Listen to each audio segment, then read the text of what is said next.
Thanks for tuning in, and welcome to the Good Earth's weekly radio show, Another Day of Living, where the conversations are all about eating well, living well, and feeling good. And now, here's your host, Alex Litwack. That's why I'm telling you, I just want to celebrate, yeah. Another day of living, yeah. I just want to celebrate. I am back for part 2 of my conversation with Katelin Parkinson. She's a naturopathic doctor. She focuses on women's health and wellness. Hello, Katelin. Hello. Thanks for having me back. Yeah, so my little recap is that in part 1 of our conversation, we talked a little bit about naturopathic doctors and what they're able to do in Canada versus what they're able to do in 23 states in the United States, and then what that they're able to do here in the state of Indiana. Your work on licensure and getting naturopathic doctors to be on the level of a primary care doctor, and which is what you got to do in Canada, which is pretty amazing. We talked about women's health and talked about women learning how to chart their cycles and their hormones and really taking charge of their fertility and their health and well-being, which I loved. So today we're going to spend time talking about the many other issues that you deal with in women's health, which are many, as we know. Yes? Yes. So somebody comes into you and they're not having fertility issues, or they're not having cycle issues, but they're fatigued. They're worn down. Absolutely. What is your approach? Fatigue and low energy and, stress. I mean, those are things I see in practice every single day. I don't think there's one woman I've seen that doesn't have one or all three of those, concerns. And it's a byproduct of, I think, the society that we live in. And so as a naturopathic doctor, the goal is for me really to just support these women in the best way that I can and really get down to understanding what the root of some of their issues might be. So it doesn't matter if you're taking a pharmaceutical agent or if I'm giving you, 10 supplements, if I'm not really getting down to what's causing these concerns for you, we're really just masking the symptoms. And so as a naturopathic doctor, I really focus on the basics or the optimal, the basics or the foundations to health. And so I've found in practice that it doesn't matter what herbs I might throw at someone or, again, what supplement I might recommend, if they don't have the basics of health down, and that is, good nutrition, optimal sleep, self-care and self-love in whatever way that might look, exercise, and stress management, if those things aren't in place, it's challenging for women to feel their best self. And so I really start there with everyone. Doesn't matter what they're coming in for. How do you define a good night's sleep? So a good night's sleep, typically there's debate about when should you go to sleep and when should you rise. And I just kind of, at the end of the day, I'm working with the client with where they're at. I'm not going to set unrealistic goals if that doesn't work for you. I'm a realist, and I understand that life gets in the way sometimes. And so I'm here to just walk the journey with you and meet you where you're at and kind of be your biggest fan, your biggest cheerleader to make the changes that are going to work for you. So if you're getting 6 hours of sleep and it's split up and you're not waking rested, that's a concern for me. So let's work on that. Ideally, I like to see people getting 7 to 8 hours of sleep that's consistent. No issues falling asleep. You shouldn't really be waking up in the middle of the night, and you should be waking feeling rested. What are your best tips to make that happen? Sleep hygiene. I'm sure we've all talked about it, read about it. It's annoying, right? You know what to do, but to actually do it is another thing. So a couple of my favorite things, sleeping in a really cool room. We know how important that is for hormone health. So sleeping in a dark, cool room. And when I say dark, I mean you shouldn't be able to see your hand in front of your eyes. That's how dark it should be. So you can get blackout blinds or sleep with a mask, and that's really important for melatonin release and some of our other sleep hormones. And making sure other disturbances are removed. So your bedroom should be your place for sleep, your place for sex, and that's about it. So don't have your homework in there, don't have your computer, don't have notes, don't have stuff that's going to distract you. Create an environment that feels comfortable and soothing, and splurge on those bed sheets. It's going to invite you every single night into a place that feels comfortable. Yeah, sounds good to me. I could take a nap Yeah. right now. All right. So, and I think we've talked on the show a lot about, what really is healthy eating. I mean, I think Yes. we're all very clear that the standard American diet is horrendous and doesn't serve anybody well. And you want people to exercise, obviously. You want them to get their body moving. What do you define self-love, self-care? Whatever that looks like for you. And this is where, no two clients I work with are the same. This is individualized medicine. This is individualized support. So if one person I see loves yoga, then I'm going to support that for them and encourage that, consistency and another person, it could be long walks, or another person may not have any idea what they want to do for self-care or self-love. So I'll make recommendations. I'm a big resource. I'm a big kind of open book for the clients that I work with. I have done a lot. I've experimented with a lot. I've been around the block with this kind of stuff. So it's not about one thing that I would recommend for every single person. It's about what resonates with the people that I'm seeing.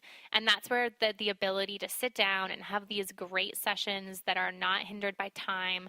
I have the ability to really get to understand the clients that I'm working with on not just the physical level, but the emotional, the mental, the spiritual. So you mentioned that, you're not just going to throw a bunch of supplements and herbs at somebody if they're not going to take them. But let's say you've covered these bases of sleep and self-care and healthy eating and all those kinds of things and exercise, and their thyroid is not functioning well. Then what do you do? Yeah, so thyroid health for women is something I see a lot. So supporting the thyroid can look many different ways depending on the lab work that they've had done, what diagnosis has been made, are they on a pharmaceutical drug like Synthroid or are they not, and how early along the diagnosis has been made. So we talked last time about menstrual charts and how me as a practitioner, I'm trained in being able to interpret a woman's chart to actually get information from that, in addition to using labs. So I can actually pick up on way earlier before lab work may ever if a woman is having thyroid issues. I can see that from what her temperature is doing and what her cervical mucus might be doing. So that's really powerful for me. I picked up my own thyroid issues personally. My primary care provider didn't believe me when I said, can you run a full thyroid panel? Can you look at some of my antibodies? I think I have something going on. And sure enough, I did. And that was all through good detection and looking at my menstrual cycle chart. So with that information, it will govern how I support them. And usually in practice, I use a good combination of herbal medicine and I use supplements. I'll make recommendations based on that. And again, it depends on what else is on the camel's back. What other comorbid things do they have going on and what is their root cause? And so for some women, thyroid issues could be kind of and related to post-pill syndrome. You've heard about that maybe before. It's the concept of when women come off the pill, they're having a whole host of symptoms. Amenorrhea, so loss of menstrual cycle, delayed ovulation, extremely long cycles, extremely short cycles, major premenstrual symptoms, thyroid concerns.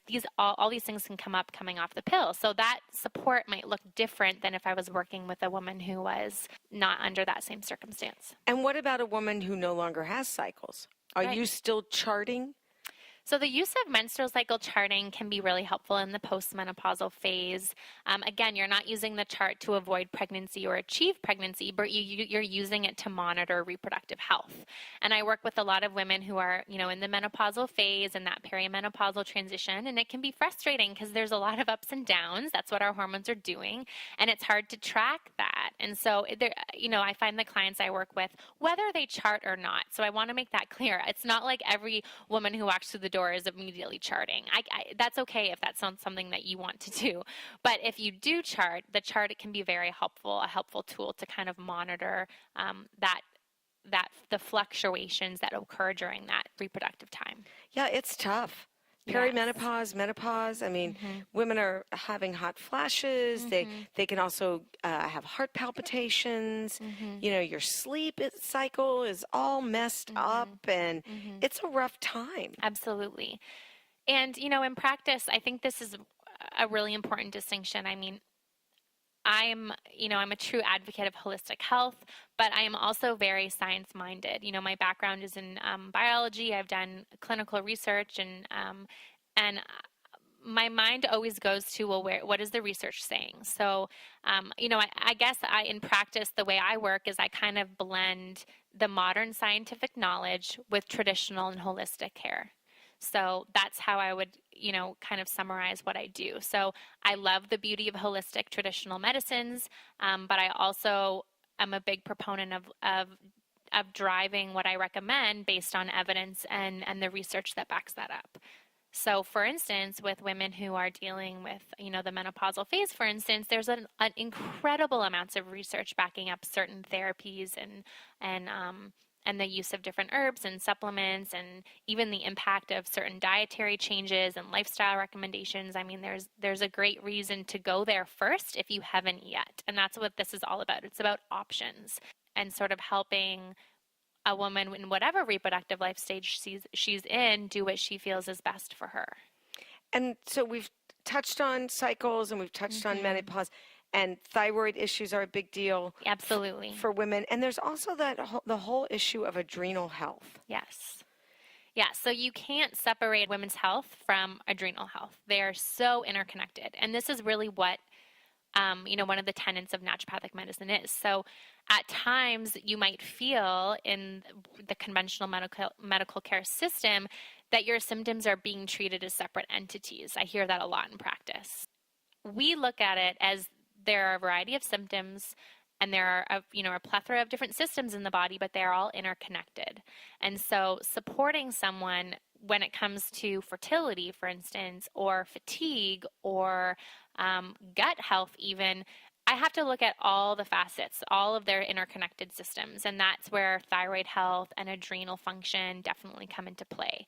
And we know the importance of gut health, for instance. I mean, the research just continues to mount on the impact of not just gut health for digestive health, and some of the more common digestive concerns, but mood, mental health. I mean, that's a big area, and so too is it for women's hormone health as well. And so in practice, I am never treating a woman's hormonal irregularities or menstrual cycle parameter dysfunction. If that comes up, I'm never not treating that plus adrenal support, or looking at what their adrenal system is doing and looking at what their thyroid is doing and looking at how those systems are all interconnected and functioning. It is so valuable when you take that approach that everything is connected. And as opposed to, I think many times women show up at one doctor and they get treated for one thing, and then they go to the next doctor and get treated for the second thing, and then they go to the third doctor, and none of those doctors are speaking to each other. And they're all isolating symptoms as opposed to looking at that whole picture like you are. Right. Yeah, I think for me, in a perfect world, we would all be celebrating our differences in terms of being practitioners and supporting our patients to get the best care they can from not one, but a plethora of practitioners. And so that's where that multidisciplinary kind of approach comes in. And so like I mentioned in our first interview in Canada, I did work in a multidisciplinary health center, and that's kind of the mainstay there. I mean, sure, you have naturopathic doctors on their own or chiropractors in a clinic, but it's very rare to see one practitioner, whatever modality they're trained in, on their own. And so what that lends itself to is this beautiful space where, someone can come in and there's inter referrals and there's co-managing of cases, and some multidisciplinary clinics will have, sort of reviews of client cases. And I mean, it's beautiful. That's what if it was me, that's how I would want to be supported. Because again, it's not either or. I mean, me in practice, I'm not against pharmaceutical drugs. I'm not against the use of other agents. It's not about that. It's just about treating one's health more holistically. Yeah, I'm with you. That would be the way I would like to be treated. Absolutely. So there's a whole nother area of women's health that I see a lot, and that's autoimmune issues. It feels like there are so many women struggling with autoimmune things, whether it's lupus or Sjogren's or rheumatoid arthritis. And so what do you do for those big issues? again, that's getting down to trying to identify what the root cause of that might be. So, and that's a complex question because each person that I see is not the same as the one that's coming before and the one that's coming after. So I start with a good thorough intake, trying to understand their health history, understanding, the occurrences around disease onset, comorbidities, and kind of going from there. I would say a lot of autoimmune issues are driven from gut health, underlying food sensitivities, food triggers that are causing, inflammatory cascades in the body. The way the gut works is it's a beautiful barrier when it's intact, but if it's not intact due to, what we might call leaky gut or inflammation in the gut, that will then impact systemically. So you're getting systemic inflammation in the brain and the joints and the heart. So I would say in practice, I find starting kind of the bottom up, I say. So looking at, reproductive and gynecological health for women, looking at gut health, and then working my way up is often a really good place to start. So gut health. Mm-hmm. Do you have favorite things that you would prefer everybody does? I would say yes to that question. Again, though, there's no cookie cutter approach. So one thing that works really well for one person that I'm working with may not work so well for another. So the use of fermented foods in a diet could be awesome for someone, but for someone else who's dealing with yeast issues or SIBO, it may not be so good at that time. And also understanding that our bodies are ever evolving. So that is the case with hormone health. So, women will have been diagnosed with something when they were 14 or 15 based on an ultrasound, for instance, and then I'm seeing them when they're 26 and they're still holding on to that diagnosis. And there's a really good chance that their bodies have shifted, as it will naturally, and that might have changed. So too with food sensitivities or the management of digestive concerns. It's amazing what can happen when you give the body a break from food triggers and kind of work on healing that gut. You can go back to these foods and they may not irritate you the same way. So just keeping in mind that we are ever evolving systems and nothing is set in stone, and approaching your care that way, I think, is important too. I think it's very hard when someone has been diagnosed or labeled in some way to reframe.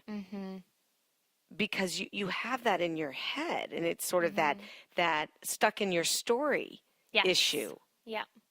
And I see that again a lot with women who have been diagnosed with PCOS, for instance. I mean, that's not even really a diagnosis, it's a set of symptoms. And there's criteria. If you have, one of so many of these symptoms, then you might fall under the category of having that syndrome. And in fact, they're thinking of modifying or changing the PCOS title to be more of a metabolic syndrome disease. And so I see that a lot. I see women holding on to these diagnoses and being convinced that they won't get better, or walking in already assuming they're going to have fertility struggles. And it's just amazing how that can impact the mental emotional outlook can then very much so impact the physical. And PCOS is polycystic ovarian syndrome, right? But you can have all kinds of cystic issues. I mean, you can have that on your kidneys. You can, so it does. Again, you're right. It doesn't mean you're doomed. Right. And I think for me, if I can be that light for someone. And so too with mental health, I see that a lot. I mean, it breaks my heart. I mean, especially, young women coming in, and there's a lot of pressures, and there's a lot, I mean, I see a lot of heartbreak, and if I can kind of be that light for them, that you'll be okay. And also you're not broken, right? Like, you're not broken. The body is beautiful. It's wonderful. It knows exactly what it needs to do if you give it the space and the tools to do that. It is fascinating how smart our bodies are and how they constantly tell us with all kinds of symptoms that rise up that the path you're on is not working for you. Right. Yeah, and that is so important. I mean, cultivating that kind of muscle to listen to your body, it takes time. But it's so powerful when you tap into that. And even, like, I'll often say that when I work with clients with food. So I'll go, I don't know. What do you think? Oftentimes if we do food sensitivity testing, half of the time the client already kind of knew what's going to come up on that, and so we might shut off that voice inside, but tapping into that voice and kind of honoring it. I think a lot of the time the people, the clients that I'm working with, they know what they need to do. They just need the support to do it, right? Yeah, maybe a little cattle prod you need, exactly. Katelin, to just, Yeah. zots them Exactly. a little I'm bit. a little bit more gentler than that, but same thing. And with that, the whole concept of women's health and the health of a cycle. So we call that the woman's cycle is her fifth vital sign. So you have heart rate, blood pressure, temperature, respiration, and then for women we say your fifth vital sign is your menstrual cycle. So it's an insurance for lifelong health. Are you ovulating regularly, and are you having a true menstruation? That is critical, because to have a healthy menstrual cycle and have healthy menstrual cycle parameters, there are a lot of systems that need to be working properly. You need to have your adrenal systems functioning properly. You need to have adequate thyroid health.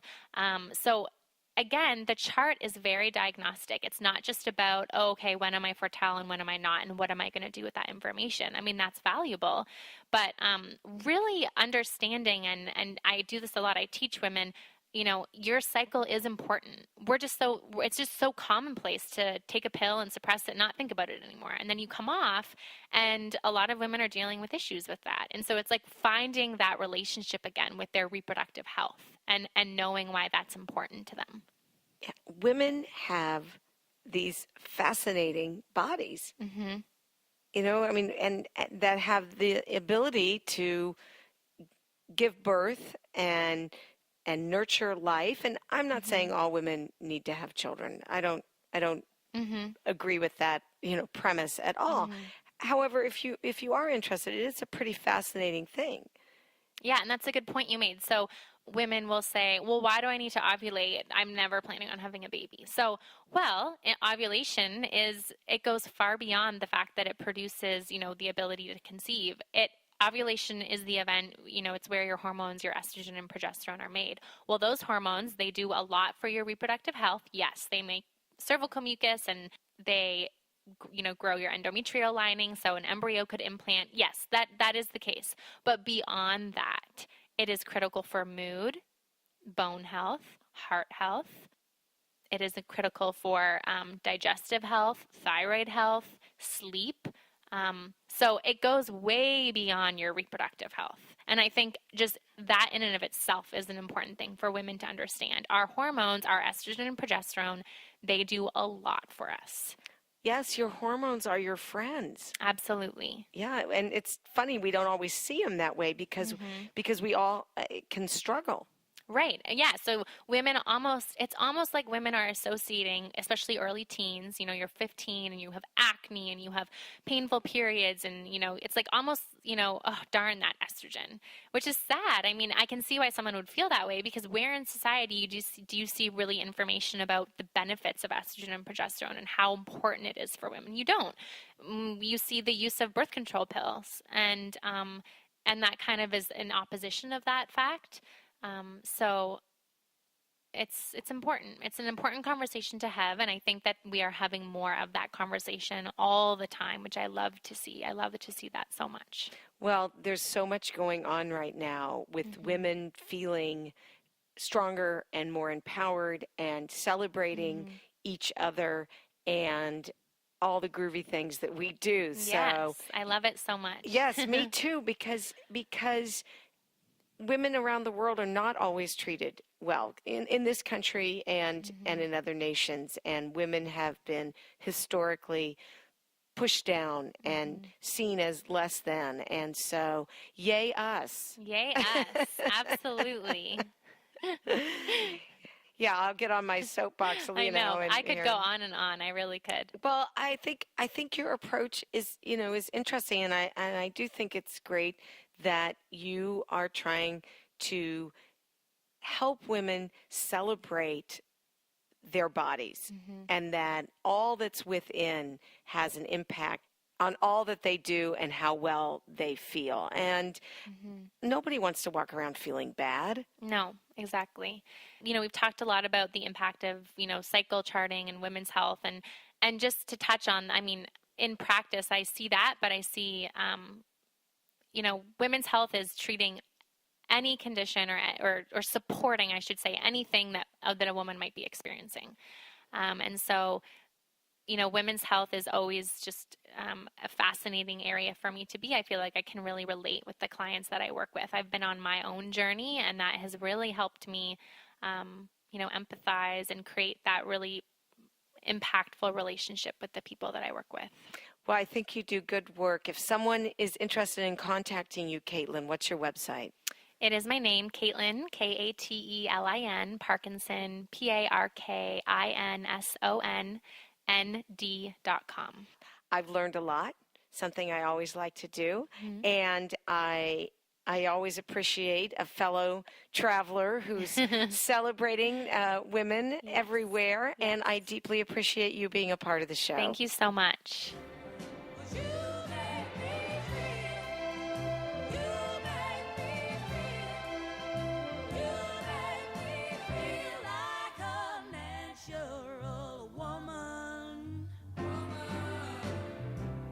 The Good Earth, located in Broderpool Village, is in its 47th year of providing organic foods, spices, herbs, teas, essential oils, and toxin-free body care products. Did you know we also carry healthy footwear, like Birkenstocks and Earth shoes? And with over 10,000 different nutritional supplements, our knowledgeable staff will be able to help you find just what you need. We're open Monday through Saturday, 9 a.m. to 8 p.m., and Sundays, 11 a.m. to 6 p.m. And our web store is good-earth.com.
That's our show. Join the Good Earth Gang next week for a whole lot of fun and another day of music. If you've missed a show, you can find it at goodearthradio.com. Thanks so much for tuning in. This is Alex Litwack wishing all of you a great week, happy holidays, and a very happy, healthy new year. The happiest half hour of your day has been brought to you by the Good Earth Natural Food Company, keeping Indy healthy since 1971.